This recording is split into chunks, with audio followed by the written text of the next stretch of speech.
መጽሐፈ ዕዝራ ሱቱኤል ምዕራፍ 1 አገራችን ኢየሩሳሌም በጠፋች በ30 ዘመን ዕዝራ እባል የነበርኩ እኔ ሱቱኤል በባቢሎን ነበርኩ። በመኝታዬም እኔ ተኝቼ ነበር፣ ፊቴ ግን ተገልጦ ነበር። በልቦናዬም አሳብ ይወጣ ይወርድ ነበር። የኢየሩሳሌምን ጥፋቷን አይቻለሁና በባቢሎን የሚኖሩ ሰዎችን ተድላ ደስታንም አይቻለሁና። ፈጽማ ሰውነቴ ታወከች፣ የሚያስፈራ ነገርንም ከእግዚአብሔር ጋር እነጋገር ጀመርኩ። አቤቱ ስናገር እንዲህ አልኩ፣ አስቀድሞ ምድርን በፈጠርካት ጊዜ አንተ እንዲህ ያልክ አይደለምን? አዳምን በፈራሽ ስጋ ታስገኘው ዘንድ ይህንን ብቻህን መሬትን ያዘዝካት አይደለምን? አዳምም የፍጥረትህ ፍጥረት ነው፣ ነባቢት ነፍስህ አዋህደህ ፈጠርኸው። በነባቢት ነፍስህም በፊትህ ደህነኛ ሆኖ ኖረ። ምድር ተፈጥራ ሳትጸና ስልጣንህ ወደ ፈጠረቻት ወደ ገነትም አገባኸው። ዕፀ በለስን አትብላ ብለህ አዘዝኸው፣ እርሱ ግን ትእዛዝህን አፈረሰ።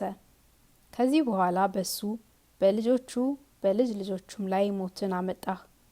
አሕዛቡም ሕዝቡም ነገደ ያፌት ነገደ ሴምም ቁጥር የሌላቸውም መንደረው የሚኖሩትም ከሱ ተወለዱ። አሕዛብም ሁሉ በስራቸው ጸንተው ኖሩ። በፊትህ በደሉ፣ አንተንም ካዱ፣ አንተ ግን አልከለከልካቸውም። ዳግመኛም በጊዜው ጊዜ በዚህ ዓለም በሚኖሩ ሰዎች ላይና በምድር ላይ የጥፋት ውሃን አመጣህ፣ አጠፋቸው። ቅጣታቸውም የተከለከለ ሆነ። በአዳም ላይ ሞትን አመጣህ፣ እንደዚሁ በእሊህም ላይ የጥፋት ውሃን አመጣህ።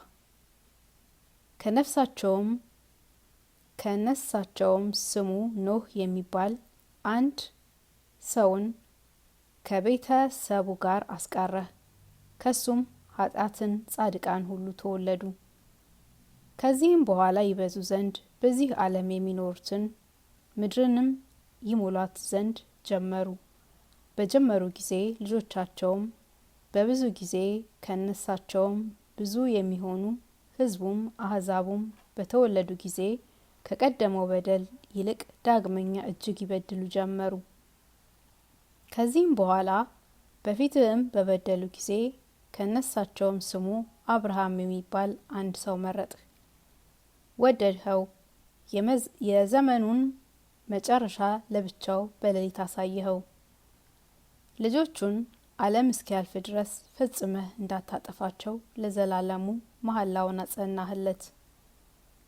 ከግብጽ የወጡ ወደ ደብረ ሲና የወሰድካቸውን ሰማያትን ዝቅ ያደረክላቸውን ምድርንም ያነዋወጥህላቸውን ግብጽንም ያጠፋህላቸውን ጥልቅ ውሃውንም ያነዋወጥህላቸውን ባህሩንም ያነዋወጥህላቸውን ልጆችን ዓለም እስኪያልፍ ድረስ ፈጽመህ እንዳታጠፋቸው ለዘላለሙ መሐላውን አጸናህላቸው። ለእስራኤል ወገንና ለያዕቆብ ልጆች አታምልክና 9ኙን ሕግጋት ትሰጣቸው ዘንድ ንውጽውጽታና እሳት በረድና ነፋስ የሆኑ 4ቱ የጌትነትህ ታምራቶችህ ተደረጉ። ነገር ግን የቀደመው ሰው አዳም ፈታዊ ልቦናን ገንዘብ አድርጎ ነበርና በእነሱ የሕግህ ስራ ይሰራ ዘንድ ከነሱ ክፉ አሳብን አላራክም። ድል ተነሳ። ነገር ግን ከሱ የተወለዱ ልጆችም ሁሉ ድል ተነሱ እንጂ ድል የተነሳ እሱ ብቻ አይደለም። ከዚህ በኋላ ከሕግህ ጋራ ያቺ ኃጢአት ከጽኑ ክህደት ጋር በሰው ሁሉ ልቦና ጸንታ ኖረች። እውነትም ነገርም ጠፋች፣ ሐሰት ግን ጸንታ ኖረች። ዘመነ አበው አለፈ፣ ዘመነ መሳፍንትም ተጨረሰ። ስሙ ዳዊት የሚባል አገልጋይህን ለመንግስት አስነሳህ። ስምህ ሊመሰግንበት መስዋዕትነትህ ሊሰዋበት ቤተ መቅደስን ይሰራ ዘንድ ስራ አልከው። ዘመነ ነገስት ብዙ ሆነ፣ ምንም ምን የሚሰሩት በጎ ስራ ባይኖር በዚህ ዓለም የሚኖሩ ሰዎች በደሉ። ፈታዊ ልቦናን ገንዘብ አድርገውታልና አዳም ክፉ ስራ እንደሰራ ልጆቹም ሁሉ በደሉ።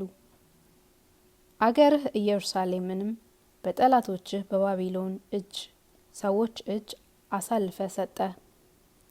ያን ጊዜ በልቦናዬ ጽዮን የምትባል አገርን እጅ ያደረጓት ዘንድ በባቢሎን የሚኖሩ ሰዎች እውነት ስራን መስራት በውኑ ይበልጡናልን አልኩ። ከዚህ በኋላ ባቢሎን በደረሱ ጊዜ ቁጥር የሌለው ብዙ ኃጢአት ሲሰራ አየሁ። ሰውነቴም ብዙ የሆኑ ከዳተኞችን አየች። እነሆ ኃጢአቱም ሲሰራ 30 ዘመን ነው። ኃጢአቱም በመሰራቱ ልቦናዬ ያደነቀ። የባቢሎንን ሰዎች እንድትታገሳቸው አይቼ ሕግንም የዘነጉትን ሰዎች እንድትራራላቸው ወገኖችህን ትተህ ጠላቶችህን እንድትጠብቅ አይቼ ልቦናዬ ያደነቀ።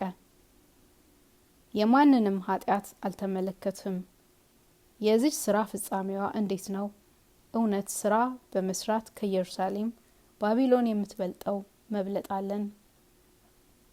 ከእስራኤል ሌላ ወገን ያወቀህ አለን? ወይስ በሕግህ እንደ ያዕቆብ የታመነ ሌላ ወገን አለን? ዋጋው ያልተገለጸ ድካሙ ዋጋውን ያላሰጠው እንደ ያዕቆብ ሌላ ወገን አለን?